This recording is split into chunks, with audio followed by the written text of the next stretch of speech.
सुनो भाई, देखो लास्ट क्लास में ना जितना पहले हो गया है हमें वो सारा का सारा आना चाहिए, ठीक है। अब मैं तुम्हें अगली बात बता रहा हूँ, वो हमारे पास है लायबिलिटीज ऑफ पार्टनर्स है। लायबिलिटीज ऑफ पार्टनर बताने के बाद ना मान लो कुछ क्वेश्चंस तुम आराम से सॉल्व कर पाओगे। उसके बाद मैं तुम्हें कुछ वर्ड्स का मतलब बताऊंगा और फिर कुछ क्वेश्चंस करेंगे, ठीक है। अच्छा पहले बताओ, परसेंटेज निकालना आता है नहीं आता है? नहीं आता, साफ पता लग रहा है। अब सुनो भाई, परसेंटेज की टोटल 4 वीडियो पड़ी हुई प्लेलिस्ट में, वो चारों की चारों देख के आओ, ठीक है। वो भाई मैंने ना पिछले साल बनाया था, वो पिछले साल के बच्चों के लिए, तो इस बार देख लेना कि कैसे कैसे करोगे। अब सुनो भाई, हमारे पास पहले हेडिंग डाल लो liabilities of a partner. Liabilities of a partner. भाई सुनो, पहले हमें लायबिलिटी का मतलब पता होना चाहिए कि लायबिलिटी का मतलब क्या हो जाता है। भाई लायबिलिटी का मतलब एक तरीके से मान लो वो किस किस चीज़ के लिए रिस्पॉन्सिबल है। बस समझ आ रही है? मैं तुमसे बोल रहा हूँ कि भाई तुम 4 भाई बहन हो, ठीक है। 4 भाई बहनों से सबसे बड़े वाली की लायबिलिटी बनती है कि जितने भी छोटे 3 हैं उनको अच्छा ज्ञान दे, ठीक है। और जो तीनों छोटे हैं उन सबकी लायबिलिटी क्या बनती है, उन सबकी रिस्पॉन्सिबिलिटी क्या बनती है, बड़े की बात मारे, ये होते हैं, ठीक है। तो रिस्पॉन्सिबिलिटी या फिर लायबिलिटी का मतलब पता लगा। हम वही बात करने जा रहे हैं कि यहाँ पे लायबिलिटी का मतलब क्या हो जाता है, ठीक है। तो भाई सबसे पहले एक बात ध्यान रख के चलना, पहला मैं ये बता रहा हूँ कि अगर कोई भी एक पार्टनर सिमिलर बिजनेस खोलता है, बात समझ आ रही है? अगर कोई भी एक पार्टनर सिमिलर बिजनेस खोलता है तो उस सिमिलर बिजनेस से वो जो प्रॉफिट अर्न करेगा ना, उन पार्टनर के बीच में बांटेगा। बात समझ आ गई क्या बोला मैंने? मान के चलो कि राम, श्याम, मोहन 3 पार्टनर हैं। श्याम ने क्या किया भाई, बीच में से मतलब कि ना वो साइड से ना वही बिजनेस चला रहा है। मान लो तीनों होटल चलाते हैं, मान लो, या फिर मान लो तीनों ढाबा चला रहे हैं। उसने क्या किया, श्याम ने भाई जाके ना एक ढाबा खोल दिया अलग से, उससे खूब पैसा कमा रहा है। तो जब तक इनसे छुप के है तब तक तो ठीक है, चल रहा है काम। जैसे ही पता लगेगा ना भाई लीगली वो दोनों पार्टनर उस जितना वो कमाएगा ना वहाँ से, वो सारा का सारा काम मतलब कि ले सकता है उसमें से। बात समझ आ गई? जितना भी इनका प्रॉफिट है उन तीनों में बराबर बराबर बटेगा। बात समझ आई? या फिर अगर कोई पहले से रेशियो डिसाइड हो रखा होगा तो उसमें बटेगा। अब देखो तो मैं पहली बात बता रहा हूँ, यहाँ पे लिखना है कि if a partner earn profit from similar business,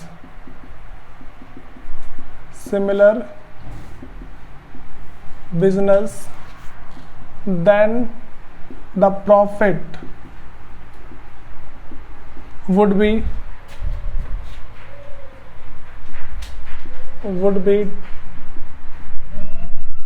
divided between all the partners। ये बातें समझ में आ रही है? इसमें कोई दिक्कत तो नहीं है? और भाई जो रेशियो होगा ना उसमें इन स्पेसिफिक रेशियो, बताओ भाई इसमें कोई दिक्कत आ रही है? अच्छा भाई वैसे पता है इसकी ना कंडीशन होती है, तुम्हारी बुक में है नहीं वो कंडीशन, ठीक है। जब ना तुम आगे जाके पार्टनरशिप एक्ट पढ़ोगे ना, जब मान लो तुम आगे जाके लॉ पढ़ते हो तो उस लॉ के अंदर ना भाई लिखा हुआ है कि अगर ना ये मान लो एक ना एरिया देता है कि 1 किलोमीटर 2 किलोमीटर के एरिया के बीच में अगर तुमने खोला है तो करते हैं, वैसे नहीं करते। बात समझ क्या बोल रहा हूँ? अगर मान के चलो कि मैं कह रहा हूँ ABC है, ABC 3 पार्टनर हैं, तीनों के तीनों ना भाई जो इनका प्रॉफिट शेयरिंग रेशियो है मान लो 3:2:1 है। अब भाई इसने क्या किया, B ने सिमिलर बिजनेस खोल लिया है और फिर इस बिजनेस से जो भी प्रॉफिट हुआ है ना वो इन दोनों के बीच में बटेगा, ठीक है। इस बिजनेस से जो भी प्रॉफिट, सिमिलर बिजनेस से जो प्रॉफिट हुआ होगा वो प्रॉफिट क्या है भाई, ABC में बटेगा 3:2:1 के बिजनेस में रेशियो में, ठीक है। ये बातें पता लग गई। वैसे पता है इसके पीछे ना कंडीशन होती है, जो कंडीशन तुम्हें अभी नहीं पढ़नी, फिर भी थोड़ी बात बता रहा हूँ। पहली कंडीशन बता रहा हूँ कि भाई सिमिलर उसी साल के अंदर या उस साल के बाद, बहुत सारी कंडीशन है वैसे तो, वो तुम जाके आगे जाके पढ़ोगे। पार्टनरशिप एक्ट जब तुम आगे जाके पढ़ते हो ना तो एक एक वर्ड के ऊपर ना पूरी मान लो आधी बुक लिखी हुई है इस तरीके से। तो पहली बात पता लग गई कि अगर कभी भी मान लो कि पार्टनर है वो सिमिलर बिजनेस से अगर प्रॉफिट अर्न करते हैं ना तो भाई उनको क्या है कि आपस में बांटना जरूर पड़ता है। ठीक है, अब सुनो सेकंड बात समझ जाओ मेरे पास। सेकंड हमारे पास जो लायबिलिटी ये है कि अगर कोई पार्टनर बिजनेस की प्रॉपर्टी को यूज़ करके या फिर बिजनेस की किसी भी चीज़ को यूज़ करके कोई प्रॉफिट अर्न करता है ना, तो वो भी पार्टनर्स के बीच में बटेगा। बात समझ में आई? मान लो राम श्याम मोहन 3 पार्टनर है, या फिर मान लो ABC 3 पार्टनर है। हुआ क्या, ए ने देखा कि भाई दिवाली पे ना लाइट बहुत सारी बिक रही है, उसने क्या बिजनेस से थोड़े पैसे निकाले, थोड़े से पैसे उसने बिजनेस निकाले, और पैसा निकालने के बाद उसने क्या किया कि भाई बिजनेस डाला, लाइट का बिजनेस, और बेच दिया। तो अब जो प्रॉफिट कमाया ना वो पार्टनर के बीच में बटेगा। बात में आ गई? 3 पार्टनर हैं, उसमें से भाई एक ने देखा कि दिवाली के टाइम पे ना एक ना लाइट है बहुत ज़्यादा बिक रही है, उसकी सेल बहुत ज़्यादा हो रही है। तो उस सेल को कंट्रोल मतलब कि मान लो एक ने क्या किया, उस चीज़ का फ़ायदा उठाते हुए फर्म से पैसे लिए, वो बिजनेस डाला, पैसे कमा के जो फर्म से पैसे वो पैसे वापस कर दिए, जो प्रॉफिट हुआ उसने अपने पास रख लिया। वो जो प्रॉफिट उसने अपने पास रखा है ना, वो तीनों पार्टनर के बीच में बटेगा। बात समझ आ रही है? जो प्रॉफिट उसने अपने पास रखा है वो क्या तीनों पार्टनर के बीच में बटेगा। कोई दिक्कत तो नहीं है? तो अब यहाँ पे क्या लिखेंगे भाई कि if a partner earn profit from business property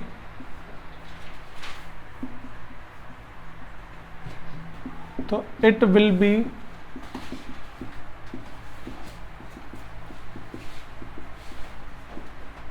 distributed, it will be share between all the partners in the specific ratio. अच्छा भाई मैंने 2 बार लिख दिया स्पेसिफिक रेशियो। स्पेसिफिक रेशियो क्या है? स्पेसिफिक रेशियो का मतलब, स्पेसिफिक रेशियो का मतलब है या तो जो पार्टनरशिप डीड में दे रखा है वो, और अगर नहीं दे रखा तो किसमें बांटेंगे? इक्वली। ठीक है, अगर पार्टनरशिप डीड के अंदर नहीं देखा तो किसमें पड़ता है भाई? हमारे पास इक्वली पड़ जाता है। ठीक है भाई, अब हम नेक्स्ट बात करते हैं। भाई मैंने 2 बातें सीखनी है, charge against profit and appropriation of profit. ठीक है, ये हो गया सबका पहले? कोई स्पीड में करता था, ऊपर की लाइन तो हो गई होगी।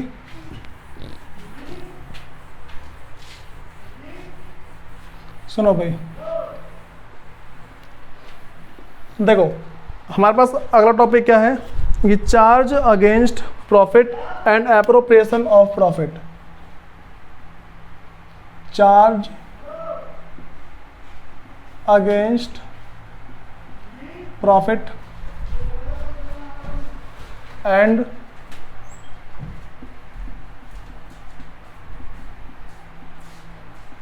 एप्रोप्रिएशन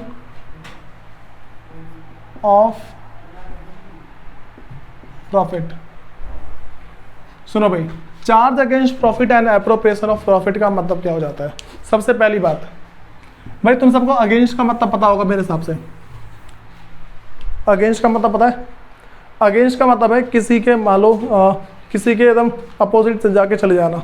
ठीक है, अब सुनो मैं तुम्हें वैसे इसका मतलब बता रहा हूँ कि चार्ज अगेंस्ट प्रॉफिट और उसके बाद है एप्रोप्रिएशन ऑफ प्रॉफिट का मतलब क्या होता है। भाई देखो हमारे पास क्या होता है कि जब भी हम कोई सी पेमेंट करते हैं ना, जब भी हम पार्टनर को कोई सी पेमेंट करते हैं, ठीक है, वो 2 तरीके से हो सकती है।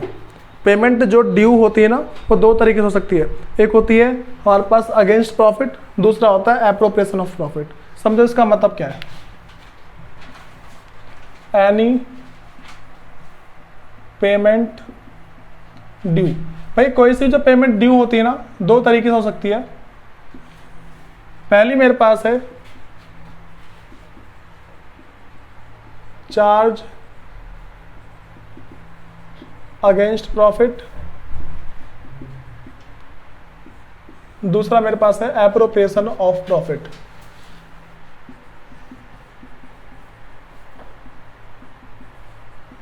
Appropriation of profit. समझो भाई, पहले हम समझते हैं कि चार्ज अगेंस्ट प्रॉफिट का मतलब क्या हो जाता है। देखो भाई, चार्ज अगेंस्ट प्रॉफिट का मतलब हमारे पास होता है कि फर्म के अंदर प्रॉफिट हो चाहे ना हो तुम्हें पेमेंट करनी पड़ेगी। बात समझ आ रही है? मान के चलो कि पार्टनर है, ठीक है, पार्टनर ने अपनी बिल्डिंग हमें दी है, चलो मैं वो छोड़ता हूँ, पार्टनर ने हमें लोन दिया है, ठीक है, पार्टनर ने फर्म को लोन दिया है। बात समझ आ गई? अगर पार्टनर ने फर्म को लोन दिया है तो उस पर ब्याज जाता है ना, इंटरेस्ट जाता है, ठीक है। अगर डीड में जितना लिखा होता है उतना परसेंट से, और डीड में नहीं लिखा होता तो 6% के हिसाब से आता है। ये बातें पता लग रही है? तो आप सुनो भाई, अगर इसका देखो, अगर मान लो पेमेंट करनी है मेरे को, मैं ना इसमें बोल दे रहा हूँ कि से इंटरेस्ट ऑन लोन, ठीक है, मैं ऐसा बोल के चल रहा हूँ। मैं सिर्फ भाई मान लो, सिर्फ इसके पीछे ना कंडीशन बताऊंगा कि कौन कौन सी चीज़ें चार्ज अगेंस्ट प्रॉफिट होती है और कौन कौन सी नहीं होती। अब ना भाई मैं तुम्हें बस दोनों का मतलब बता रहा हूँ कि चार्ज अगेंस्ट प्रॉफिट का मतलब क्या होता है और प्रॉफिट एप्रोप्रिएशन ऑफ प्रॉफिट का मतलब क्या होता है। चार्ज अगेंस्ट प्रॉफिट का मतलब है प्रॉफिट हो चाहे ना हो तुम्हें पेमेंट करनी पड़ेगी, ठीक है, प्रॉफिट हो चाहे ना हो तुम्हें पेमेंट करनी पड़ेगी। एप्रोप्रिएशन का मतलब है प्रॉफिट होगा तो ही पेमेंट होगी। बात समझ आ रही है? तो देखो भाई, इसका मतलब क्या है, charge against profit either there is profit और लॉस,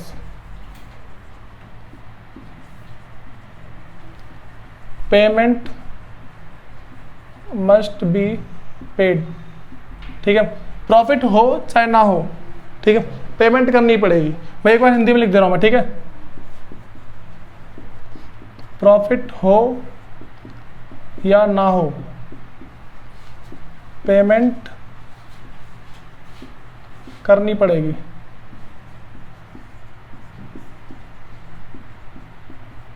ठीक है, उसके बाद एप्रोप्रिएशन ऑफ प्रॉफिट का मतलब क्या है, सिर्फ पेमेंट तभी करेंगे जब हमारे पास क्या है, प्रॉफिट होगा। तो पेमेंट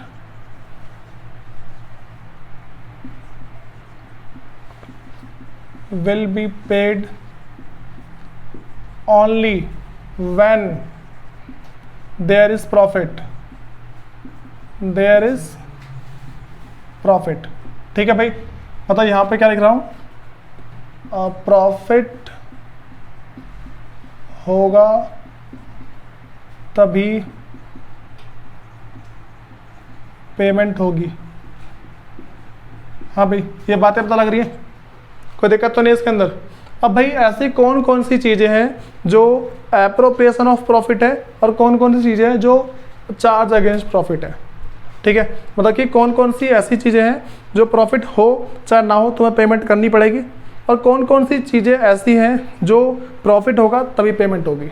बात समझ आ रही है? तो शायद सर लिखवा रहा हूँ मैं भाई, पहले मैं लिखवा रहा हूँ चार्ज अगेंस्ट प्रॉफिट कौन कौन सा है, interest on loan by partner, rent payable to partner and manager commission. पहला चार्ज अगेंस्ट प्रॉफिट, कौन कौन से इसके आइटम है, तो पहला मेरे पास है interest on loan by partner, interest on loan by partner. भाई दूसरा हमारे पास है rent payable to partner, rent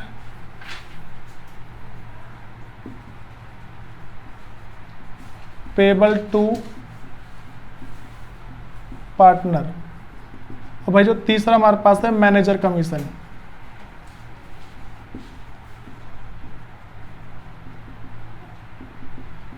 ठीक है भाई, ये बातें पता लग रही है, अभी समझाऊंगा इन्हें मैं। उसके बाद मेरे पास कौन कौन से हैं जो मेरे पास एप्रोप्रिएशन ऑफ प्रॉफिट है, वो है सैलरी या कमीशन टू पार्टनर, सैलरी या फिर कमीशन टू पार्टनर। दूसरा interest on capital and transfer of profit to reserve, interest on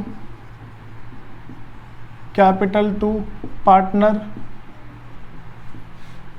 फिर जो भाई हमारे पास थर्ड है वो है ट्रांसफर प्रॉफिट टू रिजर्व,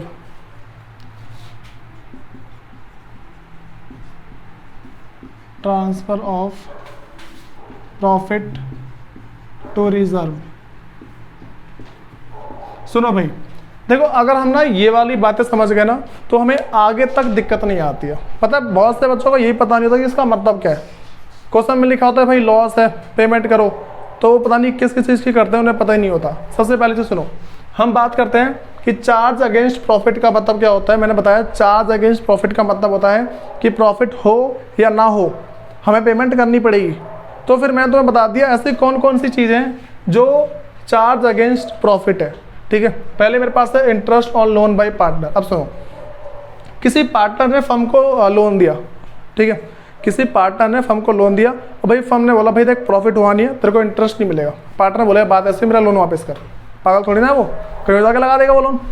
ठीक है, तो इसीलिए क्या है उसको दिया जाता है। अगला मेरे पास है रेंट पेबल टू पार्टनर। भाई इसमें भी सेम कंडीशन है। मान लो किसी एक पार्टनर ने अपने किसी मान लो बिल्डिंग को ना रेंट पे दे रखा है और फर्म को ही देखा रेंट पे, तो अब क्या भाई फर्म बोले थे कि सब प्रॉफिट नहीं हुआ, तेरे को रेंट नहीं मिलेगा। वो बोले बात ऐसी है बिल्डिंग खाली करो ये वाली, मैं इसको कहीं पर लगाऊंगा, इसीलिए इसको चार्ज अगेंस्ट प्रॉफिट बोलते हैं। फिर मैनेजर कमीशन, भाई 11th क्लास में पढ़ा था मैनेजर कमीशन क्या होता है। अगर मान लो कोई मैनेजर है, ठीक है, उसने कोई काम किया और फिर भी लॉस हो गया, अब तुम उसको कमीशन नहीं दोगे ना। वो बोले बात ऐसी है मैं जा रहा हूँ कहीं और, किसी और कंपनी में जा रहा हूँ मैं काम करने, मेरे से नहीं होगा बिना पैसे ये काम, बात पता लग गई। अब अगली बात करते हैं एप्रोप्रिएशन ऑफ प्रॉफिट। भाई सैलरी या कमीशन टू पार्टनर। अगर मान के चलो लॉस हुआ, पार्टनर बोला भाई मुझे सैलरी चाहिए, तो बोले और सब बोलेंगे पागल वागल है, प्रॉफिट हो रही है तेरे को सैलरी चाहिए, कमीशन भी वही बात पड़ती है। दूसरा interest on capital to partner. कोई पार्टनर है, मान लो कंपनी में लॉस हो गया, कह रहा भाई मेरा ब्याज दो, तो बोले एक काम कर अपना पैसे लो निकल यहाँ से, ये तो बोलेगा वो भाई कंपनी में प्रॉफिट नहीं हो तेरे को ब्याज चाहिए उस पर कैपिटल पे। अगला है transfer of profit to reserve. भाई देखो होता क्या है कि ना कंपनी हमेशा अपने फ्यूचर मतलब कि फ्यूचर, अच्छा ये पता है फ्यूचर जो है पता नहीं कि फ्यूचर में क्या होगा। कोरोना वाली बात याद है, कोरोना में उन्हीं लोगों का बिजनेस चला था जिन्होंने अपने पास रिजर्व रखा था। तो हर एक बिजनेस क्या करता है भाई अपने पास रिजर्व रखता है, बस हमारी हर एक बिजनेस क्या करता है अपने पास रिजर्व रखता है, और उसी रिजर्व से वो आगे अगर कोई अनसर्टेनिटी हो जाती है, अगर कोई भी मान के कोई घटना हो जाती है एकदम से, तो उससे बचने के लिए रिजर्व का यूज़ करती है। तो रिजर्व में पैसे तभी ट्रांसफ़र करेंगे जब हमारे पास क्या प्रॉफिट होगा। बातें तो लगी, रिजर्व में पैसे तभी ट्रांसफ़र होते हैं जब हमारे पास क्या होगा भाई प्रॉफिट, वरना हम नहीं करेंगे। ये बातें पता लग गई, इन बातों को कोई दिक्कत तो नहीं है। अब भाई मैं तुम्हें ना कुछ बातें बताता हूँ। मैं तुमसे ऐसा बोल रहा हूँ कि चलो ठीक है, मान लो कि मेरे पास ना मान लो 1500 रुपये का या फिर मान लो 15,000 रुपये का प्रॉफिट हुआ है, तो क्या करेंगे 15,000 का प्रॉफिट हुआ है, मैंने रेशियो बोला है, और मान लो सिर्फ मेरे पास क्या है या फिर 18,000 बोलता हूँ, ठीक है 18,000 का प्रॉफिट हुआ है। 3 पार्टनर है A B C, इनके बीच में बांटना है मेरे को, ठीक है। तो कैसे बांटेंगे भाई, रेशियो इनका 3:2:1 इस तरीके से। तो पहले मैं तुम्हें बांटना सिखाऊंगा, उसके बाद कुछ कुछ चीज़ें बताऊंगा, ठीक है। देखो अब ये होगा सबका। भाई इस टॉपिक में किसी को दिक्कत नहीं होनी चाहिए, पहले ही बोल रहा हूं मैं। दिक्कत हुई तो वीडियो देखना फिर दोबारा से। देखो भाई मैं क्या बता रहा हूं, अगला जो मेरे पास नेक्स्ट टॉपिक है वो है डिस्ट्रीब्यूशन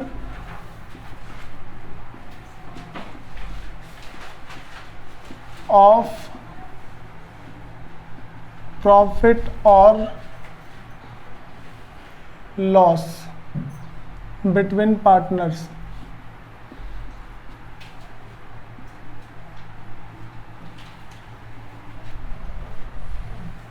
यहां देखो भाई, सबसे पहले मैं तुम्हें ना रेशियो में बांटना सिखा रहा हूं किसी भी नंबर को, बस हमारी किसी भी नंबर को हम रेशियो में कैसे बांटते हैं, पहले ये चीज सिखा रहा हूं। जैसे मान लो मैंने बोला भाई प्रॉफिट है 10,000 रुपये का, चलो भाई 18,000 वाला एग्जांपल लेता हूं। पहले प्रॉफिट मेरे पास है 18,000 रुपये का, पार्टनर है A B और C, ठीक है।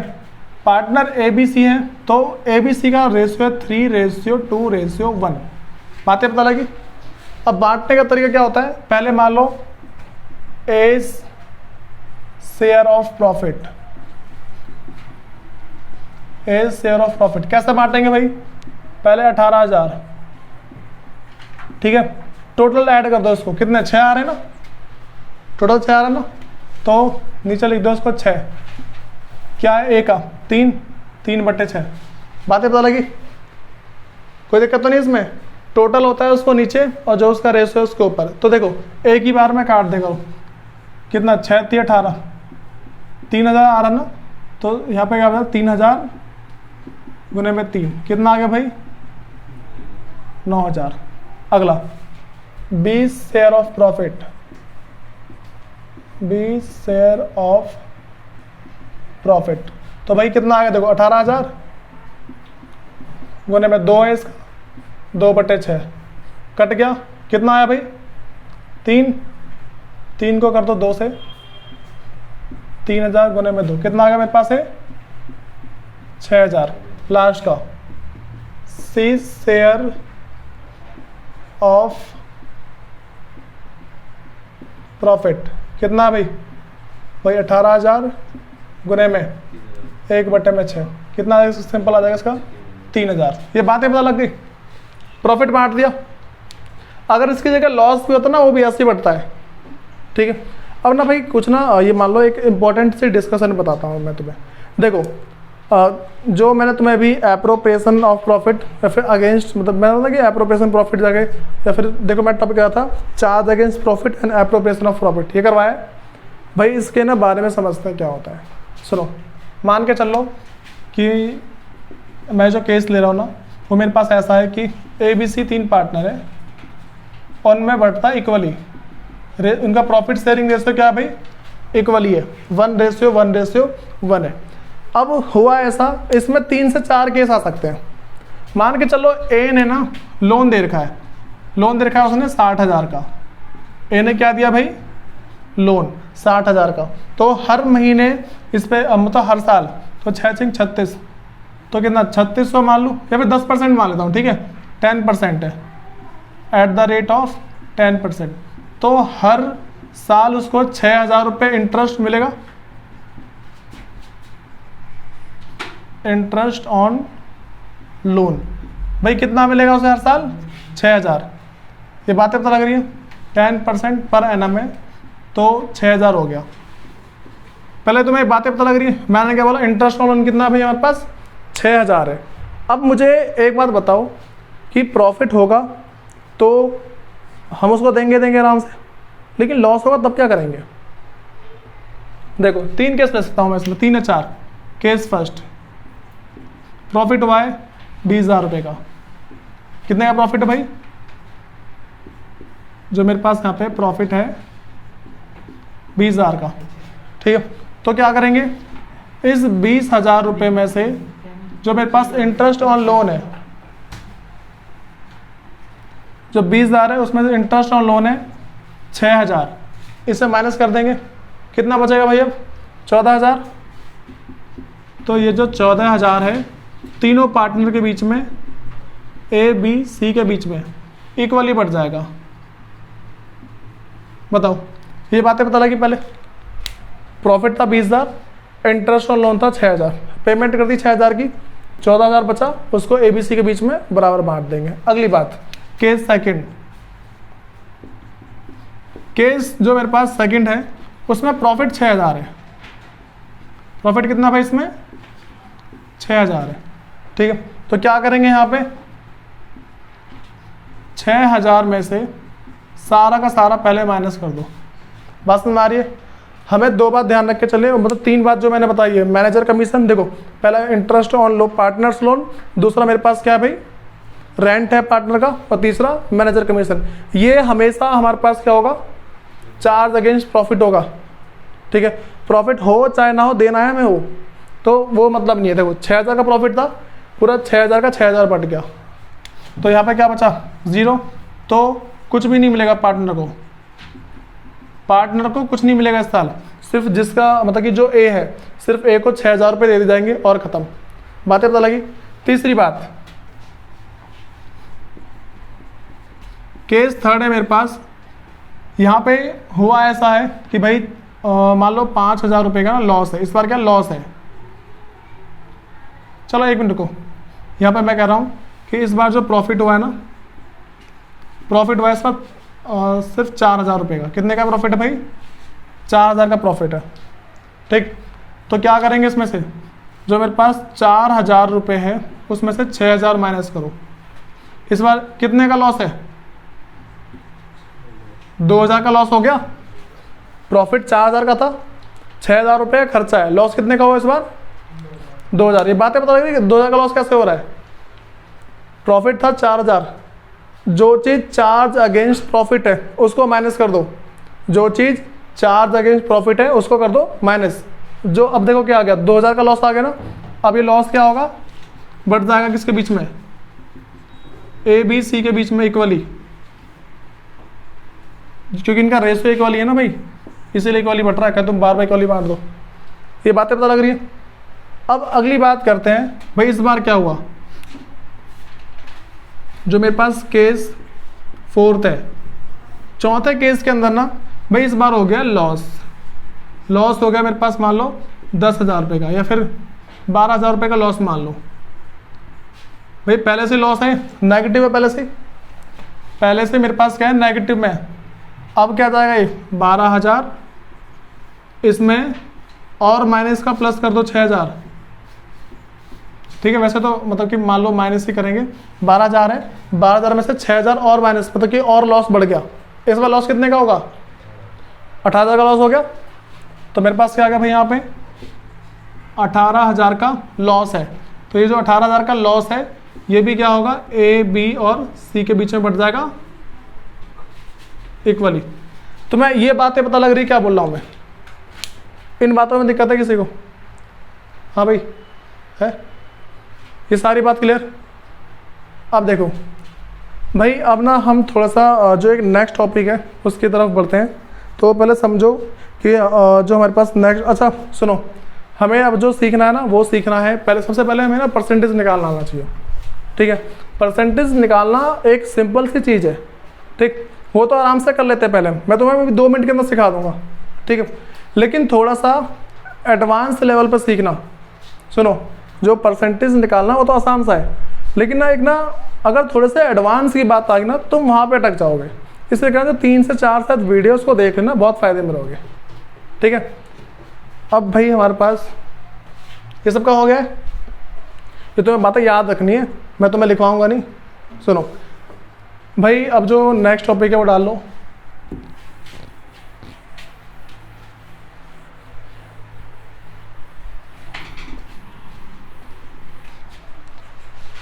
भाई जो हमारे पास नेक्स्ट टॉपिक है वो है interest on loan by the partner and by the firm to the partner. ठीक है,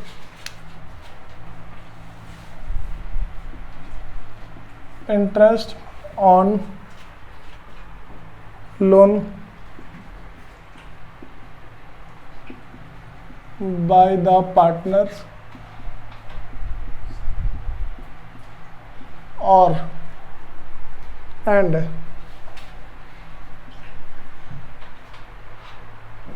and by the firm to the partner and by the firm to the partners।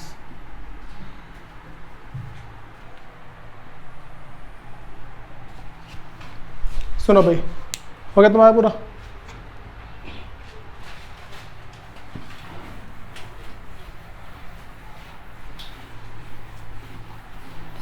यहाँ देखो भाई, पहले हमें टॉपिक का मतलब पता होना चाहिए कि हम टॉपिक क्या पढ़ने जा रहे हैं। टॉपिक हमारे पास है interest on loan by the partner. सबसे पहले यहाँ पे क्या हुआ है, यहाँ से लेके यहाँ तक में इसमें हुआ ऐसा है कि interest on loan by the partner, partner ने फर्म को लोन दिया है। बात समझ आ रही है? पार्टनर ने फर्म को लोन दिया है, तो यहाँ पे क्या बोलेंगे? Partner has given loan to the firm.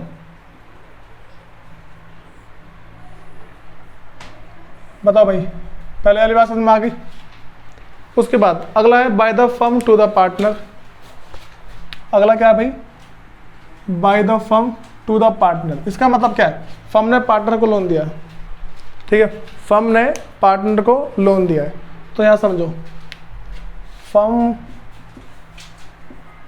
Has given loan to the partners.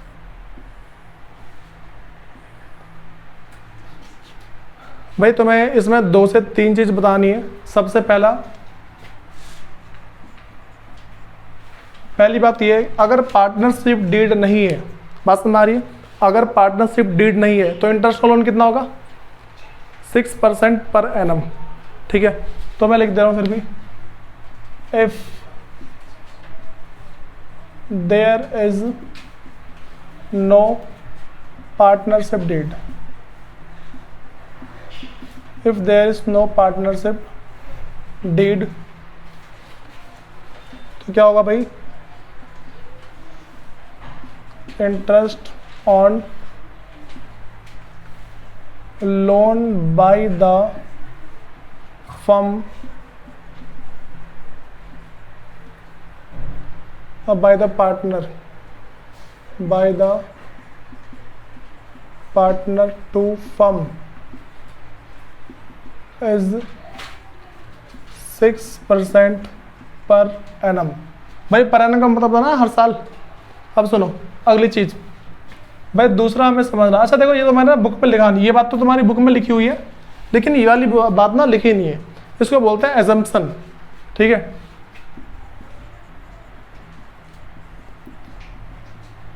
Assumption का मतलब है कि अगर हम किसी चीज को एज्यूम करके चलते हैं, ठीक है, तो वो क्या एज्यूम करेंगे, अगर कभी भी तुम्हारे पास ना मान लो कि लोन देने की डेट नहीं लिखी हुई है, पार्टनर ने फर्म को लोन दिया है, अगर वो डेट नहीं लिखी हुई है, तो तुम्हें क्या समझना पड़ता है, 6 मंथ का समझना है कि भाई 6 महीने पहले लोन दिया होगा। बात समझ आ रही है।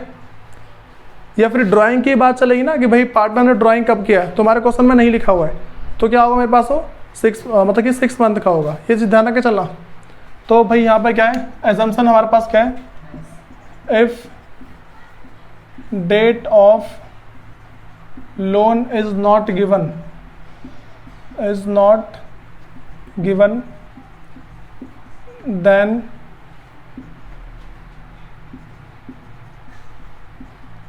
Six months of time period will be taken। ठीक है भाई, ये सारी बातें पता लग रही है। अब सुनो, तुम्हें और क्या क्या चीज़ें समझनी है भाई। जो मैंने तुम्हें लास्ट क्लास में जो कुछ क्वेश्चन दिए थे ना, वो करके लेके आना, मतलब कि तुम्हें जो इसके प्रैक्टिकल जो क्वेश्चन करने ना, वो कहाँ तक करने हैं भाई, कम से कम तुम्हें क्वेश्चन नंबर 6 तक ट्राई करने एक बार, ठीक है, 6 तक ट्राई करने। जो भी डाउट आते हैं भाई वो सारे मैं देखता हूँ, कर लो से नोट डाउन एक बार।